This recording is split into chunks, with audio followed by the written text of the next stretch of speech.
Yes, starting.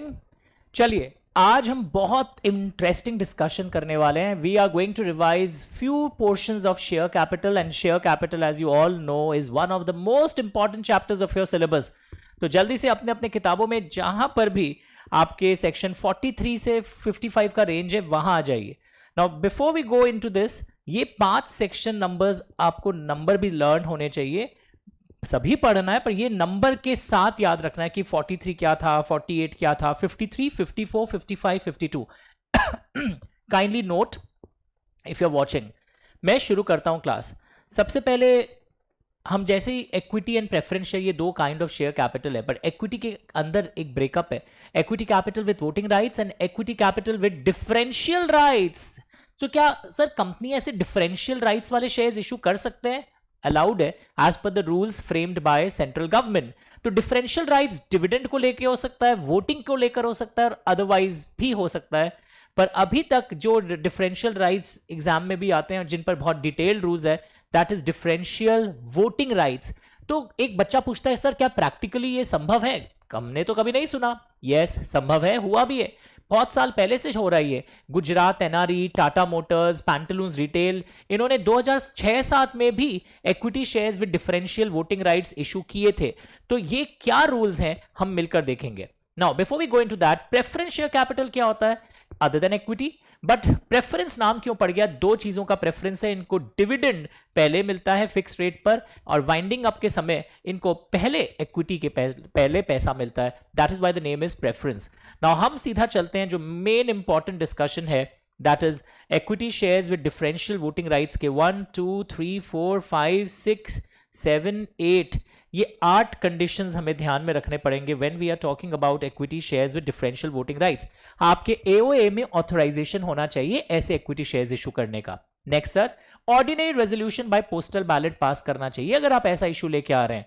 Now students का problem क्या होता है, जब भी ऑप्शन आता है ना एमसीक्यू या शॉर्ट क्वेश्चन में कि किस टाइप का रेजोल्यूशन लगेगा डीवीआर राइट्स के लिए, लोगों की टेंडेंसी है हर चीज में एसआर बोलने की, बट यहां पर ओआर है। नेक्स्ट, ऐसे शेयर्स के ऊपर एक केस स्टडी आ जाएगा कि आपकी कंपनी में टोटल इक्विटी शेयर्स 10,000 है, 5,000 ये वाले हैं, 5,000 डीवीआर राइट्स वाले हैं, और तुमने कहीं रात को पढ़ा होगा हाँ हाँ ऐसे शेयर्स इतने परसेंटेज कुछ है 74 दिख रहा है। पर प्रॉब्लम क्या है पता है, नंबर ऐसे शेयर्स का जो वोटिंग पावर है वो maximum 74% of voting power company का हो सकता है। हो सकता है ये जो 5,000 शेयर्स क्वेश्चन में दिया हो इनके पास 80% वोटिंग पावर हो, तब तो ये अलाउड नहीं है।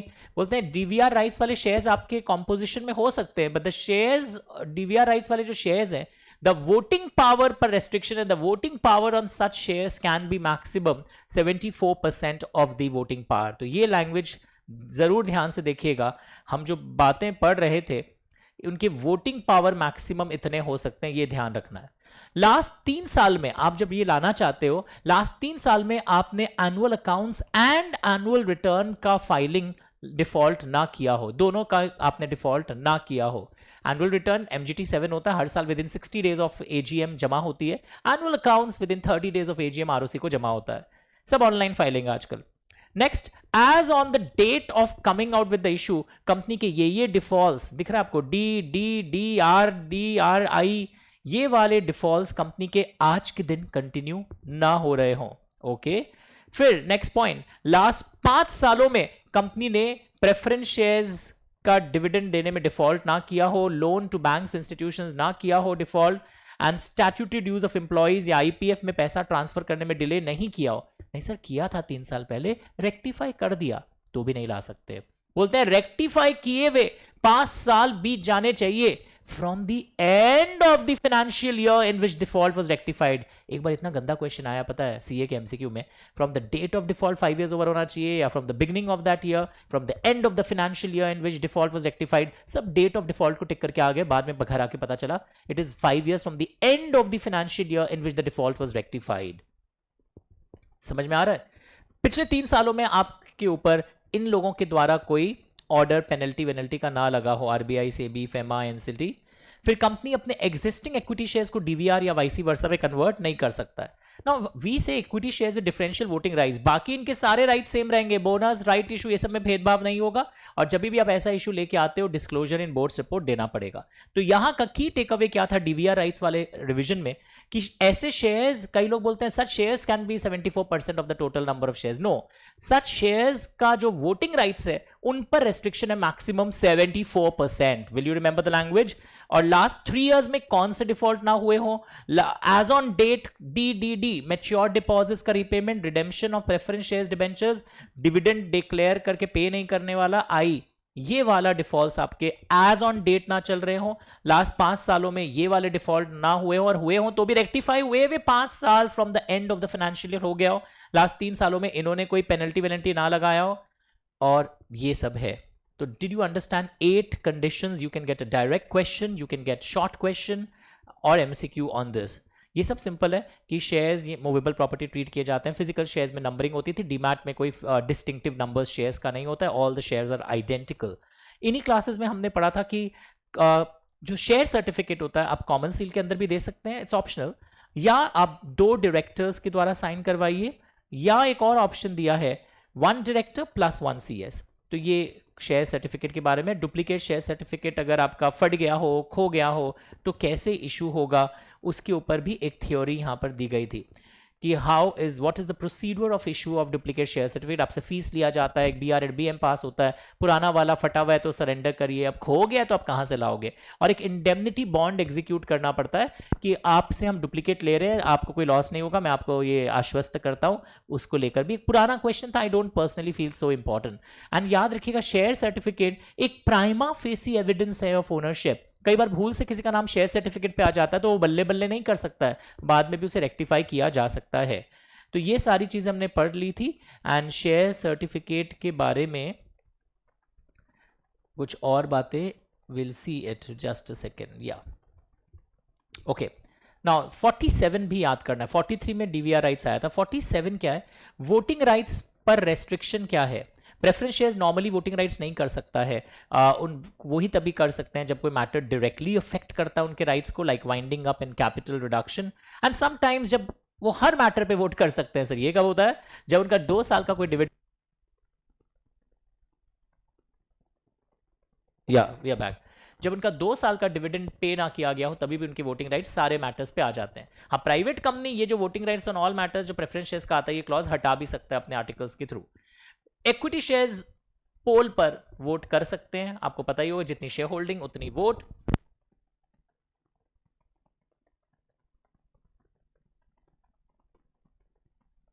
कभी वो कोई वोटिंग राइट्स नहीं कर पाएंगे, उनके पास कोई वोटिंग राइट्स नहीं रहेगा। कब नहीं रहेगा, यहां पे लिखा हुआ है सब्जेक्ट टू दीज सेक्शंस, यानी कॉल्स इन एडवांस पे उनके पास कोई वोटिंग राइट्स नहीं रहेगा। उनके कुछ वोटिंग राइट्स अलग भी हो सकते हैं। एंड सेक्शन 188 में लिखा हुआ था कि रिलेटेड पार्टी ट्रांजैक्शंस में भी उनके पास कोई वोटिंग राइट नहीं होगा, though they are counted in quorum. ये जनरल मीटिंग्स में भी आप सीखेंगे। I need the battery. After that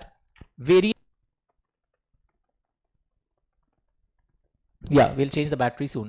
Variation of shareholders rights कि 9% preference shareholders जिनका रिडेम्पशन 5 साल बाद होने वाला था, उनको अब 7 साल बाद रिडेम्पशन कर रहे हैं। तो ये जब कोई सैक्रिफाइस इन्वॉल्व होता है, this is called variation. Full page once. तो ये मैंने आपको यहां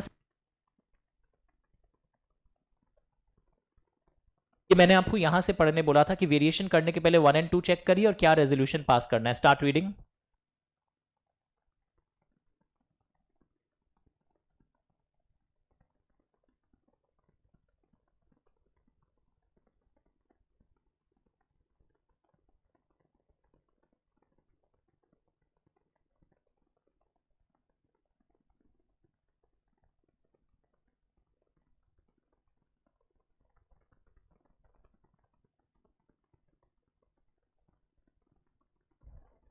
ओके तो देखिए, आर्टिकल्स आपको ऑथराइज करता हो ऐसा variation. If articles are silent तो ये चेक करना कि जब तुम इशू लेके आए थे उस समय तुमने कहीं टर्म्स में ये तो नहीं लिख दिया था कि फ्यूचर में हम कभी वेरिएशन प्रोहिबिट नहीं करेंगे ना। ऐसे वेरिएशन के लिए क्या करना है, देखिए, एक क्लास मीटिंग बुलाइए, उसमें एक स्पेशल रेजोल्यूशन पास करिए। और एक है, आप अगर क्लास मीटिंग नहीं बुला पाते, written consent of 3/4 of that class हासिल करिए। तो दिस इज वन केस।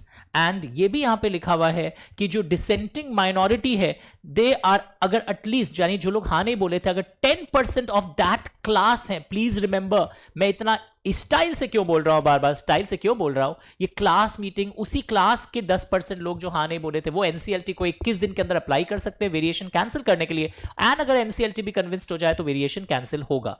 तो ये बहुत इंपॉर्टेंट है, 5 मार्क्स का केस स्टडी बन के आ जाएगा। Please please practice.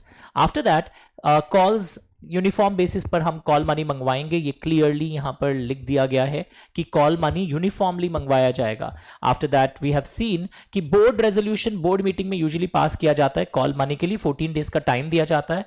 And call मंगवाने के बाद हम कैंसिल भी कर सकते हैं, बोर्ड के डिस्क्रिप्शन पे, मैक्सिमम एट अ टाइम इतना मंगवा सकते हैं, minimum gap of 1 month between 2 successive calls. ये छोटे छोटे टॉपिक्स हैं। नाउ यहां पर एक कॉन्सेप्ट था कि ऐसा नहीं है कि हम सिर्फ इक्विटी, हमारे 10,000 इक्विटी शेयर है, हम 8,000 वालों से 8,000 से मंगवाएंगे, 2,000 से नहीं मंगवाएंगे, मुझे सबसे मंगवाना पड़ेगा। बट कभी कभी इक्विटी शेयर्स के अंदर ही 2 अलग अलग पेड अप टाइप के इक्विटी शेयर्स हैं, तो वो डिफरेंट क्लास के माने जाते हैं। फिर हम हो सकता है इन वालों से मंगवाएं, इससे ना मंगवाएं, because they are of different class. Otherwise same class वाले से यूनिफॉर्म बेसिस पे मंगवाना पड़ता है। तो ये इस पर भी क्वेश्चन आया हुआ है एक बार एग्जाम में, तो dates have to be read carefully. Now what is calls in arrear and what is calls in advance? Calls in advance company ले सकता है, आपसे मंगवाया नहीं, फिर भी कोई शेयरहोल्डर आके पहले से देना चाहता है, if authorised by articles. Did you get the line? और फिर उन्हें इंटरेस्ट दिया जाता है on calls in advance, 12% interest पर एनम और AOA whichever is lower. और ये पैसा रिफंडेबल नहीं है, बाइंडिंग आपके समय रिफंडेबल होगा। And they are treated as unsecured creditors. No voting rights on extra calls in advance पर, कोई एक्स्ट्रा वोटिंग राइट्स आपको नहीं मिलेगी। और वहीं ऊपर देखिए कॉल्स इन अरियर, ड्यू हो गया, आप नहीं दे रहे हैं, इंटरेस्ट इज 10% पर एनम और रेट मेंशन इन आर्टिकल्स। और अगर आप कॉल्स इन अरियर आपके होते हैं तो आप पर इंटरेस्ट लगेगा, फोरफीचर तक की नौबत आ सकती है, आपके वोटिंग राइट्स छीने जा सकते हैं, लियन एक्सरसाइज कर सकती है, और डिविडेंड कंपनी डिक्लेयर करेगी, आपका पैसा नहीं देगी, एडजस्ट कर लेगी। तो ये चारों परिणाम होते हैं कॉल्स इन अरियर के। स्टूडेंट से पॉइंट नंबर ए सोचता है, but in other sections B C D are also reflected which is consolidated here. मैंने एक ही पेज में ये दोनों क्यों दिखाया? ताकि वो 10 और 12 को भी आप कंपेयर कर सको और इन चीज़ों को समझ सको। तो ये बहुत पॉपुलर है, इस पे केस स्टडी बन के आ जाता है, एक स्टोरी बन के, जिसके आंसर्स इतने सिंपल छोटे से है। Similarly we have also done कि डिविडेंड नॉर्मली फेस वैल्यू पे मिलता है, पर if authorised by article section 51 बोलता है dividend can be given according to paid up value. तो अगर आप ये वीडियो सुनोगे ना, कहां आपको हैमर करना है, वो लाइन भी जो केस स्टडी का आंसर है वो भी रिफ्लेक्ट होते जा रहा है, कम टाइम में ज्यादा कवरेज। सिक्योरिटीज प्रीमियम, जब शेयर्स आप प्रीमियम पर देते हैं तो सिक्योरिटीज प्रीमियम का पैसा आप उसको क्रेडिट करते हैं, सिक्योरिटीज प्रीमियम में ट्रांसफर करते हो।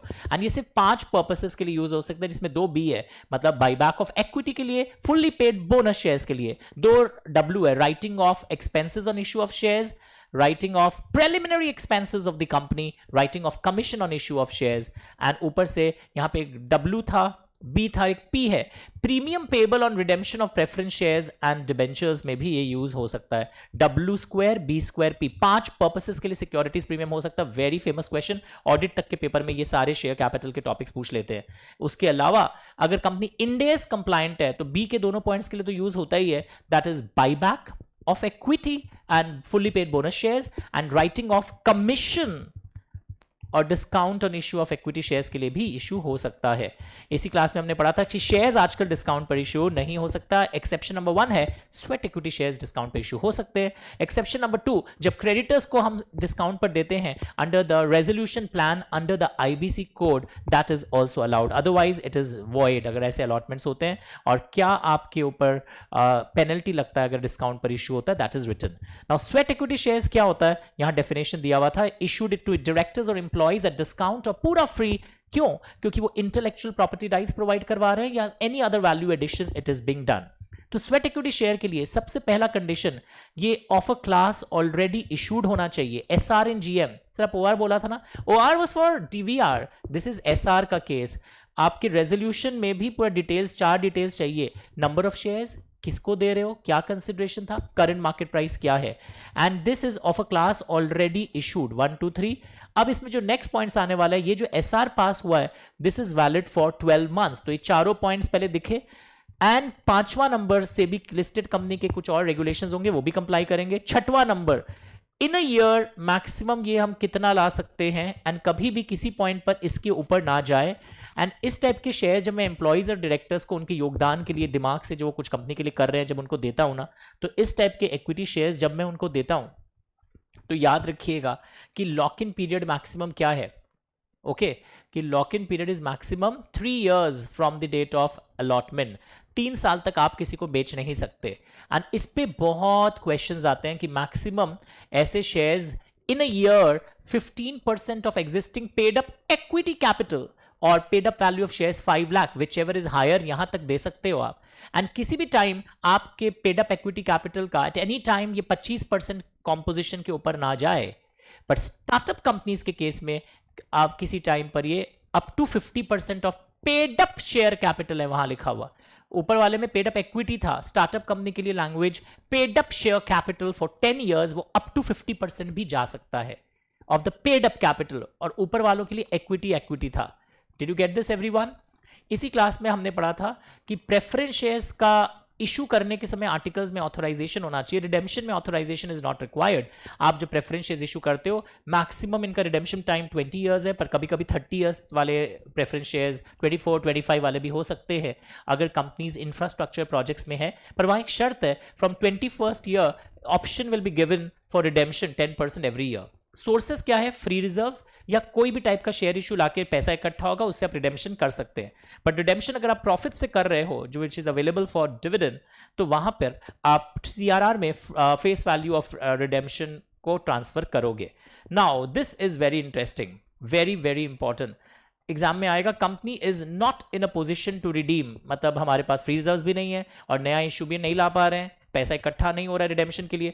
तो if the company is not in a position to redeem preference shares, तो जो अनरिडीम प्रेफरेंस शेयर्स है ना, तो उनको हम लोग क्या कर सकते हैं पता है? उनको एक टोपी उतार के और एक टोपी पहना दे रहे हैं। उनको आप रिडेम्पशन वैसे नहीं कर रहे हो पर माना जाएगा कि रिडेम्पशन हो गया। सर कैसे, जल्दी बताइए। आप उनको वापस से नया प्रेफरेंस शेयर्स दोगे in lieu of the old preference shares, and वो कितने अमाउंट का होगा ये भी आंसर में आना चाहिए। अमाउंट ड्यू जो भी है उतना अमाउंट, प्लस कोई डिविडेंड ड्यू है उतना अमाउंट, अगर आप रिडेम्पशन प्रीमियम पे कर रहे हो तो वो अमाउंट भी ऐड कर देना। तो कितने लोगों के कंसेंट से आप ये काम कर सकते हो? 3/4 in value of such preference shares plus NCLT approval. अब जब एनसीएलटी अप्रूवल देता है तो देखता है कि जो लोग हाँ नहीं भरे थे ना, उनको तो हाथों हाथ इमीडिएटली रिपेमेंट ऑर्डर कर दीजिए, माइनॉरिटी प्रोटेक्शन भी हो गया और डिसेंटिंग शेयर होल्डर्स को पैसा भी मिल गया। Start reading everyone. तो यहां पर याद रखना कि in lieu of old preference shares new preference shares are given, and what amount of preference shares are given वो भी एक्सप्लेन किया गया है कि कितने अमाउंट का आप दे रहे हैं इनको। Start reading. 3/4 in value of preference shares and NCLT approval, and NCLT orders company to redeem dissenting shareholders immediately. बोलो, लैंग्वेज मिला?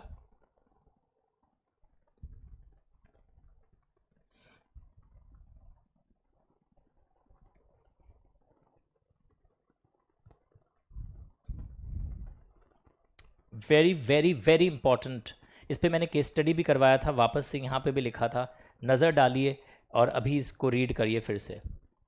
तो प्रेफरेंस शेयर्स इशू कोई कंपनी कर सकती है, एओए में ऑथराइजेशन होना चाहिए, मैंने पहले भी बोला था। एंड कुछ कुछ चीज़ें और देखनी पड़ती है जब हम प्रेफरेंस शेयर्स इशू करना चाहते हैं कि आपकी ऐसी कोई डिफ़ॉल्ट, दूसरा रिडेम्पशन का डिफ़ॉल्ट ना चल रहा हो, तब आप नया इशू नहीं ला पाओगे वरना। और ये कुछ डिफरेंस बेस्ड क्वेश्चंस थे जो अब ऑब्सोलीट है पर आए हुए थे, that's why we did. And forfeiture of shares के लिए ये रेजोल्यूशन पास किया जाता है। आर्टिकल्स में ऑथराइजेशन होना चाहिए, usually non payment of a call money, but it can also have some additional grounds of forfeiture. 14 दिन का टाइम भी दिया जाएगा, ये भी यहाँ पर लिखा हुआ है। Is it okay? So this completes. Now I will ask everyone to check whether you have exposure to these type of questions. Question 2, 3 and 5 एक बार नज़र डालिएगा आप YouTube पर जब ये क्लास देख रहे हो। Just put a glance कि आपने क्या इस टाइप के क्वेश्चन किए हैं।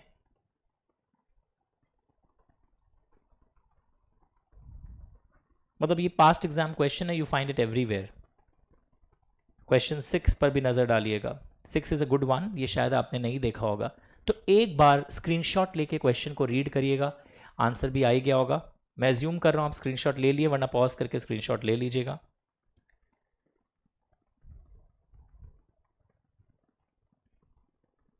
This is again a very famous question based on section 61 and 66. उसके रिवीजन के दौरान भी हम देखेंगे. तो ये पास्ट एग्जाम क्वेश्चंस आप देखोगे ना, ये सारे इंस्टीट्यूट, सारे कोचिंग सेंटर्स, सारे क्वेश्चन बैंक में सेम ही होते हैं. हाँ, एक दो कभी आपको एक्स्ट्रा मिल सकते हैं, तो that will also help you. ये देखिए, this was again a good RTP MTP में आया था, variation of share holders rights को लेकर क्वेश्चन. अभी जो हम लोग सेक्शन नंबर 48 पढ़े थे ना, क्वेश्चन 10 जरूर करिएगा वीडियो पॉज करके. And I am sure every book has this and you must have done it. तो एक बार स्क्रीनशॉट लेके अपने एक्सपोजर को चेक करिएगा, कवरेज को चेक करिएगा कि आपने इस क्वेश्चन को सॉल्व किया है क्या पढ़ के अच्छे से. उसी तरह स्वेट इक्विटी शेयर्स का ये वाला question, this also requires lot of revision and practice. Just check it whether you have done this one or not. पक्का? ये देखिए, अभी अभी क्वेश्चन पढ़ा था हमने, company is not in a position to redeem preference shares. तो आप जब रिवीजन कर रहे हो चेक करिएगा ये वाला क्वेश्चन आंसर भी आपने किया है क्या.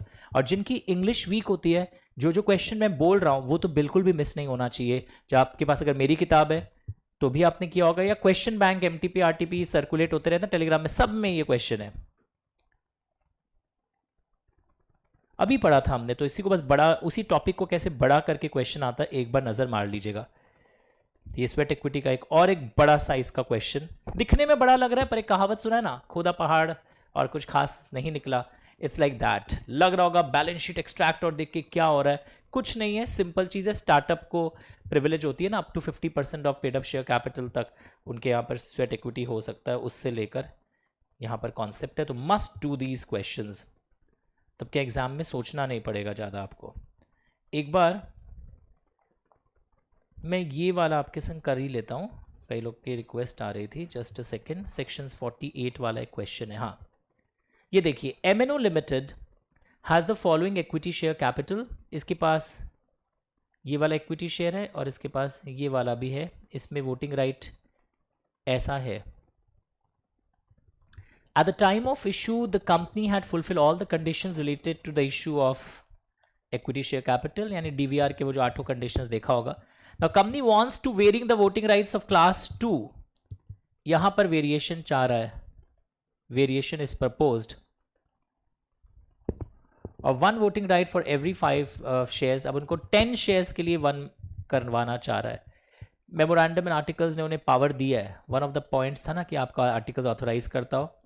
The holders of 40,000 equity shares have given their consent in writing and out of the dissenting share holders इतने लोग want to apply to the tribunal against the company's action. अगर आपको थ्योरी थोड़ा सा याद हो, 40,000 इक्विटी शेयर्स क्लास 2 के होने चाहिए, मैं अज्यूम कर रहा हूं. ओके, तो थ्योरी क्या था, 3/4 of 50,000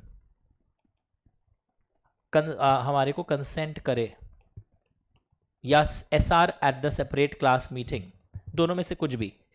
and 10% of that class, यानी कि 10% ऑफ 50,000 इसका इन लोग डिसेंटिंग होने चाहिए एंड कंप्लेन करने चाहिए. तो दैट इज अराउंड 5,000. यहाँ 4,500 अप्लाई कर रहे हैं, तो ये तो सही नहीं हुआ. ये क्वांटम तो कम हो गया ना. मुझे इस क्लास का 10% जब जाके अप्लाई करेंगे कि we want to cancel the variation within 21 days, and NCLT should also be convinced. और ये जो कंसेंट वेंसेंट मिला है वो मुझे सही लग रहा है. 3/4 ऑफ 50,000 अगर हमारा कंसेंट मिलना चाहिए, तो 40,000 उससे ज़्यादा ही है इससे. पर ये वाला हमारा कंप्लाई नहीं हुआ. देखिए यहाँ पर क्या लिखा हुआ है, आर्टिकल्स में ऑथराइजेशन टर्म्स प्रोहिबिट नहीं कर रहा है. सेकेंड पॉइंट हमारा यहाँ पर ऑब्टेन्ड हो गया, बट ये ऑफ दैट क्लास.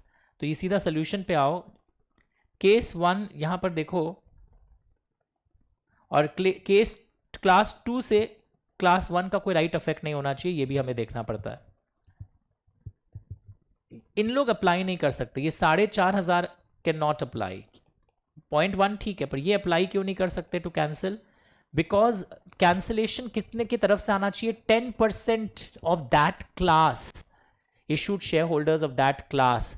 तो मुझे 50,000 का 10% चाहिए, दैट इज 4,500 तो लेस है. 5,000 लोग अगर अप्लाई करते 21 डेज के अंदर, याद है थ्योरी यहां लिखा हुआ है, तो ये चेंज हो सकता था. तो आप इसको वापस याद करके अपने लैंग्वेज में और लीगल लैंग्वेज में इस आंसर को लिखो, अदरवाइज वहां पर आप इसको ना प्रेजेंट नहीं कर पाओगे। एंड जब भी एक पर्टिकुलर क्लास को आप वेरी करते हो, चेक करना दूसरा कोई क्लास का भी राइट्स अफेक्ट ना हुआ हो इसके वेरिएशन के कारण। Did you understand everyone? So ये हमारा क्या कंप्लीट करवा देता है, this helps us in completing 43 से 55। नेक्स्ट हमारा रिवीजन होने वाला है एक नेक्स्ट जोन का आज, दैट इज 62, 63, ये सब जोन को अब हम रिवाइज करेंगे। Start observing everyone.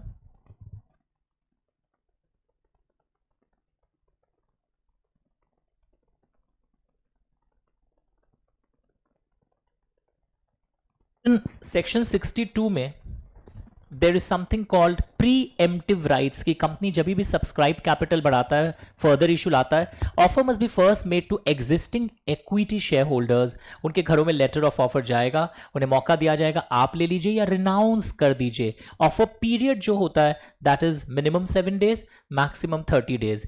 एंड आपका जो date of dispatch of offer है वो क्या होना चाहिए उसके बारे में भी हम लोग पढ़ेंगे। तो दिस इज 62 का सब सेक्शन 1 क्लॉज ए। वैसे ही 62 का सब सेक्शन क्लॉज 1B है ईसॉप, आप एम्प्लॉइज को ईसॉप ग्रांट करते हैं एसआर पास करके। 62 का क्लॉज 1 क्लॉज सी आप किसी और पर्सन को भी दे सकते हो एसआर पास करके। तो 62 में सिर्फ राइट्स इशू नहीं है, 62 में ईसॉप भी है एंड दूसरे सेक्शंस भी हैं।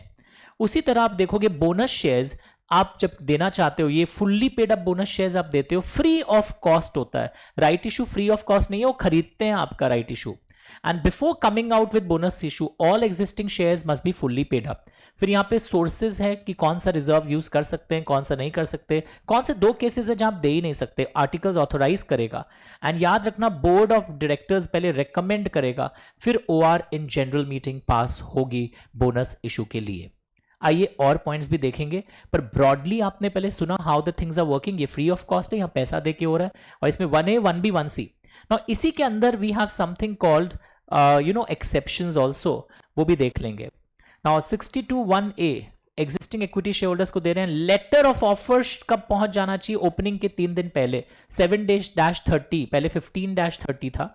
राइट टू रेनाउंस लिखा रहता है। एसआर इन जीएम एम्प्लॉइज को जब ईसॉप ग्रांट करना चाहते हैं, ईसॉप में आप सीधा अलॉट नहीं करते हो, जैसे स्वेट इक्विटी में आप अलॉट कर देते हो, ईसॉप में पहले ग्रांट होता है, फिर वो एक मिनिमम पीरियड होता है, उसके बाद वो हकदार बनते हैं शेयर्स लेने का। इस हकदार वाले को इंग्लिश में बोलते हैं ईसॉप्स आर वेस्टेड, मतलब employees are vested with ESOP now they can buy the equity shares. तो ये सारे पॉइंट्स हमने पढ़ लिए थे पहले भी। ओके, उसके बाद this is 62 1A, 62 1B, 62 1C।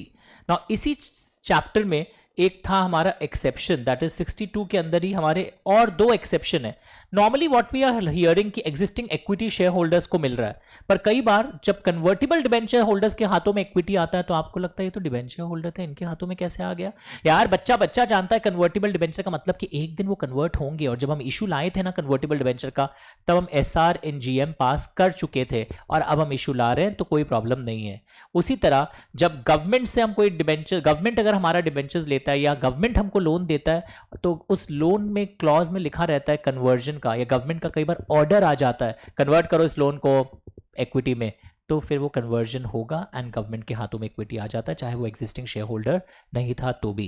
Now what happens जब गवर्नमेंट के ऑर्डर के कारण इक्विटी शेयर्स अलॉट हो रहे हैं, एंड पता है कंपनी में एक ऑथोराइज्ड कैपिटल बोल के कॉन्सेप्ट होता है, तुम्हारे इस अलॉटमेंट के बाद तुम्हारा ऑथोराइज्ड कैपिटल के बियॉन्ड जा रहा है तुम्हारा पेड अप कैपिटल, तो कोई प्रॉब्लम नहीं है, वो माना जाएगा तुमने प्रोसीजर फॉलो करके ऑथोराइज कैपिटल बढ़ा लिया, जबकि तुमने बढ़ाया नहीं है। यानी गवर्नमेंट ऑर्डर के अलॉटमेंट के कारण अगर आपका ये हो रहा है कि आपका paid up capital authorise capital के बियॉन्ड जा रहा है, कोई इशू नहीं है, ये deemed increase in authorise capital माना जाता है। एंड सिर्फ SH7 नाम का form with government order ROC को फाइल करना पड़ता है within 30 days of this type of alteration. SH7 actually जब भी आप शेयर कैपिटल ऑल्टर करते हो ना, सेक्शन 61 में 5 मोड्स दिया हुआ है, दिखाऊंगा, तो जब भी आप करते हो तब ये जाता है, तो वैसे ही यहां पर ये जा रहा था। Okay, very good. इसी क्लास में हमने देखा बोनस इशू, कौन से रिजर्व्स अलाउड है, free securities premium CRR, but revaluation reserve allowed नहीं है। AOA BR वाली बात भी मिली आपको। अब इसमें कौन से 2 डिफॉल्ट्स वाली बातें आई थी, एंड पता है एक इंटरेस्टिंग चीज, यहां पर एक बार बोनस इश्यू अनाउंस के बाद आप इसको विड्रॉ नहीं कर सकते। पॉइंट नंबर 7 पढ़ना। And bonus issue in lieu of dividend आप नहीं दे सकते, पढ़ के देखिए। एंड कौन से वो 2 प्रोहिबिशन है? अगर आपने डिपॉजिटर्स एंड डिबेंचर्स का डिफॉल्ट किया है प्रिंसिपल इंटरेस्ट का, या स्टैट्यूटरी ड्यूज ऑफ एम्प्लॉइज, तो टाइम देकर लर्न करो। ये 8 पॉइंट्स, स्ट्रक्चर पता होना चाहिए आपके। 2-3 पॉइंट्स अकाउंट्स के, बाकी सब कंपनी लॉ बेस्ड पॉइंट्स हैं। प्रोहिबिशन को भी हम कंपनी लॉ बेस्ड पॉइंट्स बोलेंगे। Start reading everyone. You cannot withdraw the decision of bonus issue. Bonus shares cannot be issued in lieu of dividend. तो ये आंखों में बसा लीजिए बोनस शेयर्स के पॉइंट्स भी। पक्का? Very good. तो it's a revision class, we are fine. फिर हमने 2 टाइप के क्वेश्चंस किए थे बोनस इशू के लिए, कि बोनस इशू लाने के कारण भी आपकी ऑथोराइज कैपिटल क्रॉस होती है, तो चेक करिए आपके पास वो मार्जिन है या नहीं है, या इतना फ्री रिजर्व्स है ना कि आप बोनस इशू दे पाओगे, जिसमें of course revaluation reserve is not used. इसी क्लास में हम पीछे गए थे and we also discuss something called section number 61। 61 में क्या बोला जा रहा था? I just show it to you. Section 61 का है बच्चा party? Yes, alteration of share capital. Section 61 5 तरीका है ऑल्ट्रेशन ऑफ शेयर कैपिटल का। आप ऑथोराइज कैपिटल इंक्रीज करना चाहते हो, ये एक तरीका है। आप कंसोलिडेट एंड डिवाइड करना चाहते हो अपने share capital of a larger amount than is existing share, यानी आपके एक शेयर है 10 रुपए के, आप उसको बना रहे हो आप 10 शेयर्स ऑफ 100 ईच, अपने 10-10 शेयर को क्लब करके एक शेयर बना देना चाहते हो आप 100 ईच का। तो ऐसे कई एग्जाम्पल्स हमने यहाँ देखे थे। सब डिवाइड करना चाहते हो, एक शेयर जो 100 का है उसको सब डिवाइड करना चाहते हो। बोलते जब भी तुम सब डिविजन और करो ना, तो ये याद रखना कि पहले जो पेड अप वैल्यू का प्रपोर्शन था और अब जो पेड अप वैल्यू का प्रपोर्शन है वो सेम रहे। और ये और एक केस है यहां पर, तुमने इशू किया 10,000 शेयर, सब्सक्राइब हुआ 9,800, तो जो issued capital which is not subscribe 200 share, इसको जब तुम कैंसिल करते हो, ये भी एक प्रकार का ऑल्ट्रेशन है। This is called diminution of share capital. तो इसके लिए भी सेक्शन 61 नंबर बहुत फेमस है, याद रखना पड़ेगा। तो एक लिमिटेड कंपनी अगर ऑल्ट्रेशन इस टाइप से कोई भी तरीके से करना चाहे, या फुल्ली पेड अप शेयर्स को तुम एक फंड बना देना चाहते हो जिसको स्टॉक बोलते हो, और वाइसी वर्सा, तो ये 5 तरीका है। और इसको करने के लिए 1, 2, 3, एक होता है how to alter capital clause of memorandum, या प्रोसीड्यूर पूछ ले फॉर ऑल्ट्रेशन। आर्टिकल्स में ऑथराइजेशन होना चाहिए, और वापस आपकी गंदी हैबिट हमेशा एसआर लिख के आते हो। ऑल्ट्रेशन ऑफ शेयर कैपिटल के लिए ordinary resolution in general meeting लगेगा, एंड SH7 नाम का एक फॉर्म फाइल होगा with ROC plus altered memorandum. ध्यान से पढ़ो, यानी कि SH7 सर अब थोड़ी देर पहले बोले थे गवर्नमेंट ऑर्डर के कारण अगर मेरा सब्सक्राइब पेड अप कैपिटल भर जाए तो कोई प्रॉब्लम नहीं है, वो एक केस था, और एक ये केस है।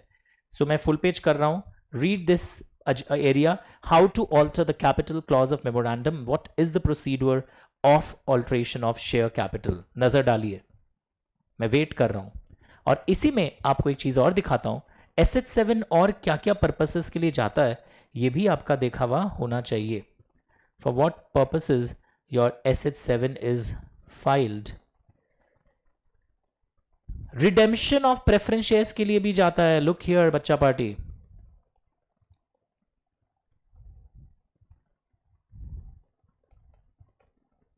लैंग्वेज मिल रहा है। रिडेम्पशन ऑफ प्रेफरेंस शेयर्स के लिए भी SH7 जाता है। Next section number 66, modes of capital reduction क्या क्या है। हमारी 100 रुपए की शेयर थी, फेस वैल्यू 75 कॉल्ड अप था, पेड अप था। अब हमने रिड्यूस किया 100 रुपीज को और to 75 fully paid up, and हमने बोल दिया 25 रुपया कभी नहीं मंगवाएंगे।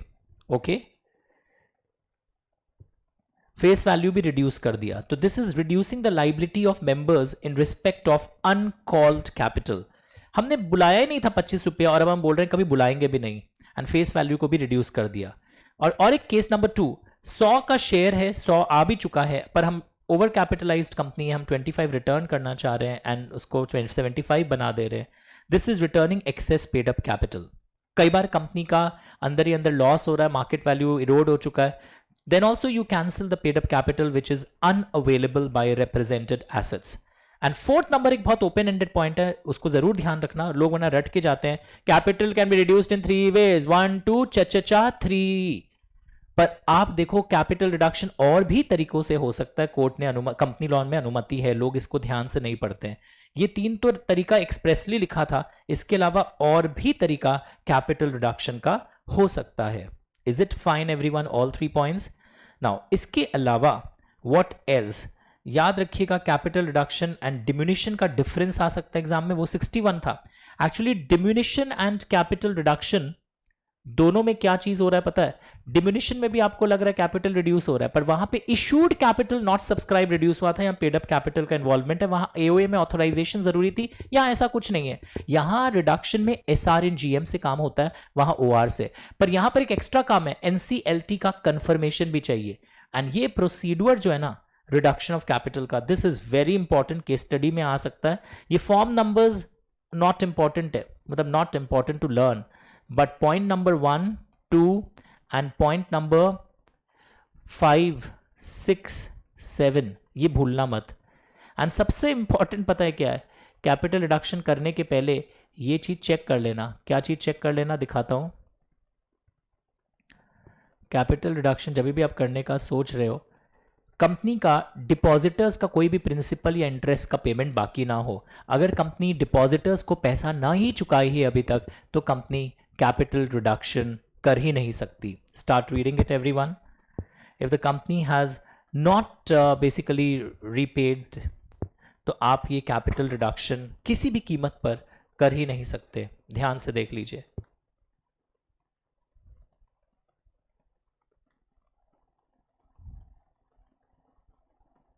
पढ़ना शुरू कर दीजिए. Good. Sure everyone? Very good. ये सबसे पहला क्राइटेरिया है. नाउ इसी क्लास में हमने थोड़ा ये भी आइडिया लिया था कि एक कंपनी बायबैक इक्विटी शेयर्स का कर सकती है 68 के द्वारा. यहां पे क्या हो रहा है? कंपनी कुछ शेयर प्राइस और में मैनिपुलेशन ना करे. कैसे कि लोन वोन लोगों को दे रही है अपने ही कंपनी का शेयर खरीदने के लिए, या दूसरे लोन दे रहे हैं और उसमें आप कोई गारंटी ये सब दे रहे हैं कि हाँ लोन दीजिए हमारा कंपनी का शेयर्स खरीदेंगे. ये मना होता है. बट पहले लिखा हुआ, no public company shall directly और indirectly give any loan, guarantee और security in connection with buying the shares of its own company and shares of holding company. पर सपोज एक बैंकिंग कंपनी का तो काम ही है लोगों को लोन देना, ऑर्डिनरी कोर्स ऑफ बिजनेस. उसने अपने कस्टमर को लोन दिया और कस्टमर ने फिर उसी बैंक के शेयर्स को खरीद लिए, तो ये एक्सेप्शन है. उसी तरह एक कंपनी ने किसी ट्रस्ट को फाइनेंस किया है, एक एसआर पास करके, कोई स्पेशल रेजोल्यूशन, कोई स्कीम है. बेसिकली ईसॉप और के जब स्कीम्स आते हैं ना, तो कंपनी ट्रस्ट को फंड करती है ताकि वो कंपनी का एम्प्लॉयज जो है वो ईसॉप खरीद सके. तो ये भी एक्सेप्शन है अगर एम्प्लॉयज का बेनिफिट इसमें इन्वॉल्व है. एंड एक और एक्सेप्शन दिया है कि कंपनी लोन शेयर वेयर खरीदने के लिए दे सकती है up to 6 months salary for buying fully paid up shares. But जिनको हम लोन दे रहे हैं अपने एम्प्लॉयज को, वो डायरेक्टर्स और केएमपी नहीं होने चाहिए. वापस पढ़िए, इस पर 4 मार्क 5 मार्क का क्वेश्चन आता है. हम लोन दे सकते हैं अप टू 6 months सैलरी. हड़बड़ाना मत, एग्जाम में आएगा 4 months सैलरी दिया है कंपनी के एमडी को for buying fully paid up shares. सब 4 महीने का है क्या? हाँ सर अलाउड है. नो, तीनों पैरामीटर चेक करो. 6 months salary, fully paid up shares and loan जिसको दिए वो डायरेक्टर या केएमपी ना हो. तो केएमपी के डेफिनेशन में यूजुअली आप देखोगे ये सब आता है. Functional heads are also KMPs, production manager, finance manager, वो भी केएमपीज माने जाते हैं. तो ये सारी बातें हमने इन क्लासेस में देखी थी. और यहाँ पे कुछ ये देखिएगा, ये वाले क्वेश्चंस का एक्सपोजर आपका है क्या? क्वेश्चन नंबर 17 मैं फुल पेज करता हूँ कि इस टाइप के क्वेश्चंस का भी एक्सपोजर आपको है क्या अपने प्रैक्टिस या कवरेज में. कोई बड़ा शेयर होल्डर है तो हम उसको मना नहीं कर सकते कि तुम्हारे पास ऑलरेडी बहुत है, तुमको इक्विटी नहीं देंगे. सारे इक्विटी शेयर होल्डर्स को मुझे राइट इशू का स्कीम ला के देना पड़ेगा. ये भी मैंने रीड करने बोला था. और इसी क्लास में एक अंश मैंने आपको रीड करने बोला था, सिंपल सा था कि आप अगर अपने ऑथोराइज कैपिटल को लेटर पैड पे लिखते हैं तो उसने ही इक्वल प्रोमिनेंस के साथ आप अपने subscribed and paid up capital को भी लिखोगे, उसी प्रोमिनेंस के साथ आप लिखोगे. Did you get it? उसके अलावा आप देखोगे कि most of the things done. तो बेसिकली आज हमने इसमें इतना किया है. नेक्स्ट रिवीजन में आपको बता दूं पहले से, बाईबैक का जब मैं रिवीजन कराऊंगा then I will remind you कि सारे प्रोसेस स्टेप्स बहुत फेमस है बाईबैक के. एंड स्पेशली मार्क करके छोड़ देता हूं, बाईबैक जब हम रिवीजन कर रहे होंगे, just mark it on this page. ये वाला बहुत इंपॉर्टेंट है कि एक बार आप बाईबैक अगर ले आते हो तो वापस आप इशू नहीं ला सकते सेम काइंड ऑफ शेयर्स का with in 6 months. This is a very famous timeline. पर ये वाले आप ला सकते हो 6 महीना के अंदर भी. तुम बाईबैक किया, गया, वापस नहीं आ सकता 6 महीना के अंदर. पर ये वाला allowed even with in, mark करके छोड़ दो, even with in next 6 months. ये वाला टाइम में लोग 1 ईयर समझ लेते हैं. 1 ईयर वाला क्लॉज क्या है, जब बाईबैक हम कर लेंगे तब देखेंगे. 1 ईयर वाले क्लॉज में लिखा हुआ है एक बाईबैक स्कीम और दूसरे बाईबैक स्कीम के बीच में गैप 1 ईयर का होना चाहिए. दोनों अलग चीज है. एक मार्क करके छोड़ दो अगर नहीं भी हुआ है. It's a very famous confusing area कि 2 बाईबैक स्कीम के बीच में 1 साल का गैप होना चाहिए. सर आप 6 महीना बोला था ना. 6 महीना था कि एक बार बाईबैक लाने के बाद आने वाले 6 महीने तक वापस आप इशू नहीं ला सकते सेम काइंड ऑफ शेयर्स का. बट देयर आर एक्सेप्शन जो आप 6 महीना के अंदर भी ला सकते हो. ये 2 कंफ्यूजन दूर. फिर बाईबैक के क्लास में आप जब प्रोहिबिशन मेरे से करोगे ना, once you do the revision of buyback, once you do it, तो आप प्रोहिबिशन के अंदर देखोगे जो भी पेज नंबर दिख रहा होगा, दिस इज वेरी इंपॉर्टेंट. ये वाला क्लॉज जो है प्रोहिबिशन का, मार्क करके छोड़ दीजिए आज अगर आप बाईबैक रिविजन नहीं भी कर रहे हो क्लास अभी तक. This is very very important. And specially ये वाला लाइन 3 साल डिफॉल्ट को रेक्टिफाई किए हुए हो जाना चाहिए. Very important. सर 5 इयर्स बोला था ना आप. डिफरेंशियल वोटिंग राइट्स में कुछ डिफॉल्ट्स को रेक्टिफाई किए हुए 5 साल from the end of the financial year in which it is rectified. By back chapter very very important. मेरे तो पेज नंबर ये है, आपके एडिशन में हो सकता अलग हो. तो 3 years after rectifying, very very important. मैंने डेलिबरेटली ये रिवीजन करवाया क्योंकि आज मैंने डीवीआर बोला था ना, तो ये इसी में वीडियो में मैं कंसोलिडेट करना चाहता था. I will do it again. But एक बार ये नोट करवा के छोड़ दिया कि बाईबैक का ये जोन किसी भी बच्चे का मिस ना हो. Layout once. तो आने वाले रिवीजन पार्ट 2 शेयर कैपिटल में we will picking up other areas, will be talking about other topics including buyback. But आज मैंने बाईबैक को एक बार टच कर दिया था इसके अंदर फिर से. एंड हो सकता है कैलकाटा में हम एक ब्रेक के बाद फिर भी शुरू करेंगे. Okay, if time permits. Thank you so much. Will meet again.